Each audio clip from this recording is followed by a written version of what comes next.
Halo sobat YouTube semuanya, Assalamualaikum warahmatullahi wabarakatuh. Apa kabar sobat semuanya?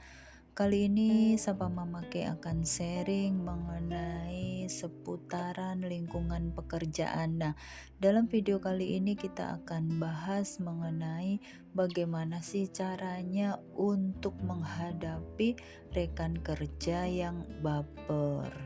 Nah, untuk rekan-rekan kerja semuanya, jangan khawatir ya. Kadang-kadang kita ngerasa bahwa kok dia sering begini-begini. Nah, kita di sini akan sharing santai bagaimana untuk menghadapi rekan kerja kita yang sangat sensitif ya sobat semuanya. Dalam hal ini kita tentunya yang pertama adalah kita harus tetap tenang. Nah, saat rekan kerja kita tersinggung, kita nggak perlu untuk ikut kesal ataupun ikut marah. Namun, kita harus tetap tenang dan jangan melakukan hal yang sama. Biarkan saja kekesalan mereka itu keluar. Nah, setelah itu mereka kan bisa mengekspresikan diri mereka. Barulah kita akan bereaksi. Yang selanjutnya kita perlu untuk menemui secara langsung ya. Untuk konflik baiknya itu kita selesaikan secara langsung, termasuk konflik yang muncul karena teman kita yang mudah tersinggung. Ajak mereka ngobrol secara empat mata. Nah, dengan demikian rekan kerja kita merasa nyaman kalau harus berterus terang, dan tidak hanya itu, kita ngerasa juga lebih profesional. Selanjutnya yaitu yakinlah bahwa Anda itu tidak bermaksud apapun dalam lebih-lebih untuk menyakitinya. Kita harus yakin itu. Nah, selanjutnya kita adalah meyakinkan bahwa kita tidak pernah bermaksud untuk menyakitinya. Kalau memang sangat diperlukan sekali, kita perlu meminta maaf kepada mereka karena ini hanya miskomunikasi. Nah, dengan cara ini mungkin hal yang sangat efektif ya untuk menghadapi rekan kerja yang sensitif. Kita selanjutnya yaitu membantu mereka memproses emosi. Manusia itu seringkali tidak tahu apa yang ada di balik emosinya. Jadi, jika kita bisa menghadapi rekan kerja yang mudah tersinggung dengan cara membantu mereka memproses emosi.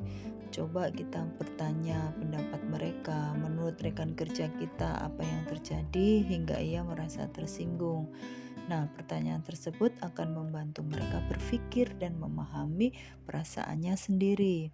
Selanjutnya yaitu tanyakan apa yang harus kamu lakukan. Setelah tahu akar masalahnya, tanyakan apa yang harus kamu lakukan kepada rekan kerja kita, ya kan? Nah, selain itu kita juga harus tahu apa yang harus dilakukan selanjutnya. Proses komunikasi ini akan menyelesaikan konflik kita.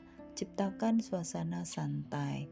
Nah, konflik dengan rekan kerja sudah reda, sekarang saatnya menciptakan suasana kantor yang lebih santai. Kalau terus berlarut-larut, ketegangan antara kita dengan rekan kerja hanya membuat suasana kantor tuh tidak nyaman. Tidak hanya itu, ketegangan tersebut dan pula tidak akan ada untungnya. Jadi coba buat suasana yang lebih santai. Nah, antara lain yaitu kita bisa mulai percakapan lebih dulu, cari topik obrolan yang mungkin kita dan rekan kerja kita sukai. Kita memuji rekan kerja kita, tawari rekan kerja kita makanan dan lain-lain. Selanjutnya jaga bahasa dan pilihan kata. Nah, cara menghadapi rekan kerja yang sensitif selanjutnya adalah menjaga bahasa dan pilihan kata, sebab orang yang sensitif tuh sering salah paham ya saat kita memakai kata-kata yang ambigu ya, kata-kata yang mungkin kurang relevan atau kurang sopan menurut dia, padahal sebenarnya itu adalah hal yang normal. Jadi saat kita harus bicara dengannya, sampaikan pesan kita itu dengan gamblang. Tidak hanya itu, perhatikan juga pada saat kita bicara, konteks penyampaian pesan pun kita harus perhatikan. Nah, strategi ini akan mencegah teman kerja kita itu merasa eh, nyaman atau tidak tersinggung, dan kita pun mungkin lebih fokus saat bekerja. Selanjutnya yaitu jika memungkinkan, katakan bahwa pendapat kita itu apa ke mereka itu secara jujur, jadi kayak dari hati ke hati gitu ya. Kita cukup dekat dengan rekan kerja yang mudah tersinggung, coba kita katakan akar masalah kita padanya. Walaupun kerap merasa disakiti orang lain, tidak semua orang itu bermaksud demikian gitu. Nah, dengan cara ini kita bisa menghadapi dan mengurangi sifat sensitif dari rekan kerja kita.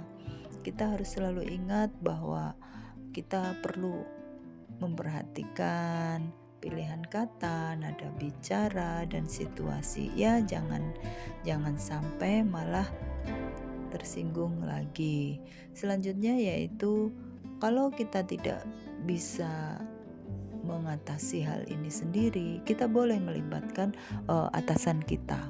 Nah, pada prinsipnya semua teman kerja kita yang mudah tersinggung bukanlah masalah besar. Selama kita tetap bisa bekerja dengan produktif dan profesional, selesaikan konflik kita sendiri. Akan tetapi tiap kasus tentu memiliki situasi atau tingkat yang berbeda ya. Ada kalanya pekerjaan kita itu justru terhambat karena rekan kerja yang mudah tersinggung. Kalau memang tidak bisa menyelesaikan masalah itu sendiri, cobalah kita libatkan atasan kita sebagai pihak ketiga atau teman kita lah, apalagi kalau pekerjaan kita itu sampai terhambat karena konflik yang ada gitu. Nah, walau begitu tetap berusaha lah kita selesaikan masalah itu sendiri. Ya, kita tentu tidak ingin atasan kita pusing karena masalah yang sebenarnya barangkali sepele ya. Nah, demikian yang mungkin bisa kita untuk sharing bagaimana cara kita menghadapi rekan kerja yang sensitif atau mudah tersinggung ya sobat semuanya. Semoga bermanfaat. Nanti kita sharing lagi di topik yang berbeda. Jangan lupa untuk selalu jaga kesehatan, tetap semangat. Jangan lupa untuk selalu subscribe. Bye bye. Thank you.